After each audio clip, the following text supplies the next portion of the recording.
Hi there, I'm Lauren Garrett, founder and queen bee of Native American Career Center at nativeamericancareercenter.com. Today, I will talk about smudging basics and safety.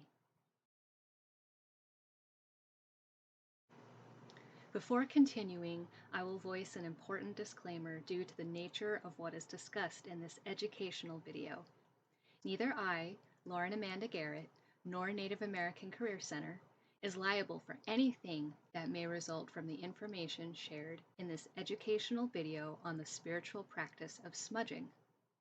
By watching, hearing, and/or listening to this video on smudging, in part or in whole, you as the viewer also acknowledge that you or anyone you watch this video with, in part or in whole, will not hold me or Native American Career Center liable for any reason related to any activity.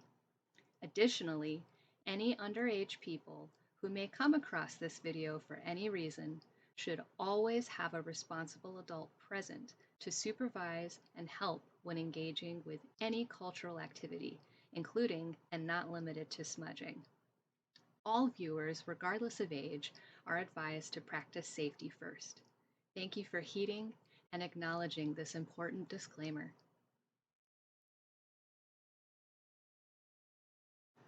All right, now that we have that legal bit out of the way, let's begin.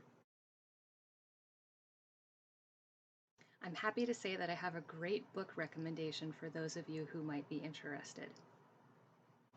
This is the book.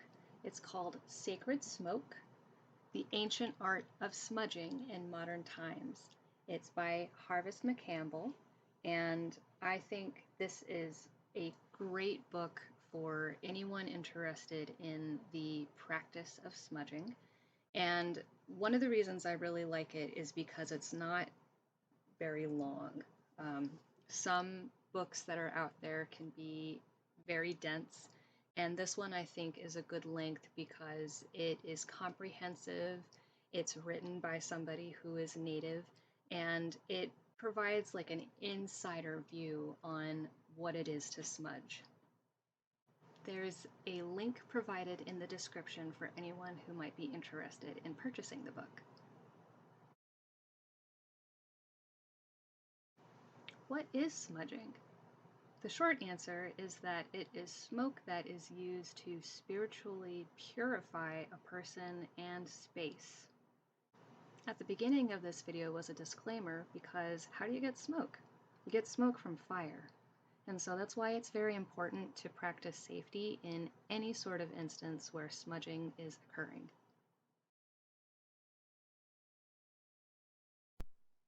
What is needed in order to smudge? The first thing that is needed is a fireproof bowl. In addition to your smudge bowl, you also need an herb, and this is some white sage that has been harvested from a smudge stick that I was given by an elder. Last but not least is fire. And once again, I want to quickly reference that disclaimer from the beginning of the video, since you do need fire in order to smudge, and neither I nor Native American Career Center is liable for anyone who misuses fire.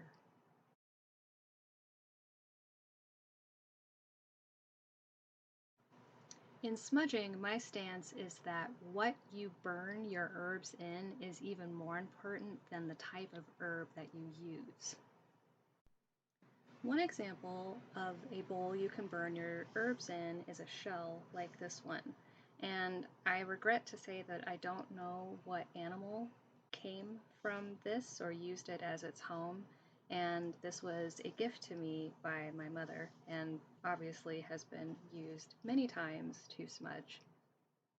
A reason why shells like this are often used in smudging is because they're essentially fireproof. I've never seen one in all of the years that I have practiced the traditional Native American religion ever get set on fire, but I do want to be very clear that they can get very hot, and so it's important to practice safety and making sure that the edges of the shell or what is being held anytime there are burning herbs inside.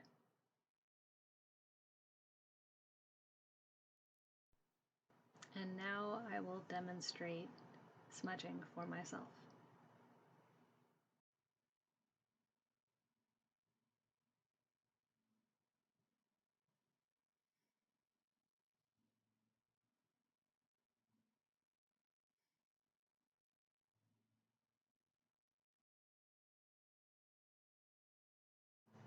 So in this example of an actual smudge, what you see here in my smudge bowl, you might be able to see there's just a little bit of smoke rising up. And that's because it's near the end of its burn and it still is effective. The scent of the herbs is still released into the air, the smoke is still touching the space around it, and it's also manageable. This aspect of the smoke being manageable is incredibly important. Incredibly important. And I'll say it one more time, incredibly important. I cannot overemphasize that your smudge must be manageable.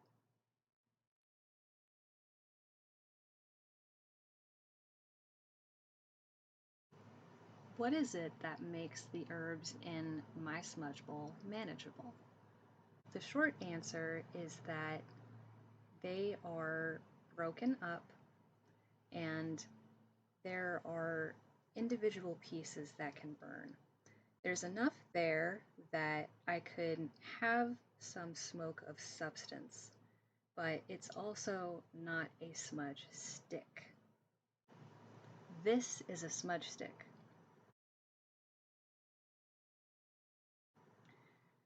So what you can see, if we look at it head on, is how it is the herbs that are still on the stem. That's important because the heat that will be generated from a smudge stick with all of this material is much greater than what would be burned in this bowl and what is burned in this bowl because there is less material for the fire to burn. Very important. I can't say it enough. Very important that you are able to manage your smudge. One of the things that I want to say about the book that I recommended is it does talk about burning a smudge stick at one end and then using the smudge bowl to catch the ashes, which could be fine if you are, again, able to manage your smudge. One of the sad realities in smudging are people who have only ever seen or heard of the smudge bundle and they think that it's okay to just light it on fire at one end. And if you can manage your smudge, then that shouldn't be a problem. But I personally never burn smudge sticks. Never. This is why. So this is the end of the smudge stick that really shows more herbs, but if you look at the opposite end, you can see just how much woody matter is inside of the smudge stick. And that doesn't mean that the herbs are any less potent. And in fact, I do keep the stems when I take apart smudge sticks in order to use the herbs and the wood from within. So this is the bag that I use to hold the woody matter from inside of smudge sticks. Something that people might not realize is just because an herb is out in the wilderness and it's not a tree per se, that it's not woody. That's not true, and it's visually evident. Again, at the end of this smudge bundle, you can see all of that little woody matter and all of the sticks here in this bag. Does that mean that they're logs? No. But it does mean that they can catch fire and that they can burn and stay like lit. They can stay burning for a long time.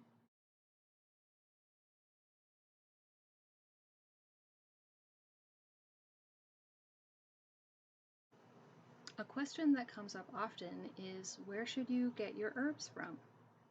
In the case of this smudge stick, I purchased it from an herbs dealer at a powwow. And while that is perfectly acceptable and it helps keep those businesses thriving, I've also heard elders say, how much did you pay for that piece of string? Because these herbs can be grown fairly easily depending on what it is you're growing and where you're living. Another question is, does it have to be sage? No! I covered in my video on prayer ties that there are many different types of herbs that can be used, both in praying and in smudging, which is a type of prayer. And as stated in my video on prayer ties, some herbs that you could use in the place of sage are rosemary, lavender, chaparral, rose petals, deer's tongue, even sweetgrass, and cedar, which I didn't mention in that video. These are all wonderful, fragrant herbs that smell wonderful and can help you in purifying yourself and cleansing your space. Once again, I just want to emphasize that that disclaimer does hold. Anything that stems from this educational video is nothing that I will be held liable for, nor Native American Career Center. I also advise you to stay tuned to this channel where I will do a demonstration video where I unbundle this sage and show you how I do that. So once again, I'm Lauren Garrett, founder and queen bee of Native American Career Center. You can always send me an email with questions or comments at nativeamericancareercenter@gmail.com. Come see what the buzz is about at nativeamericancareercenter.com.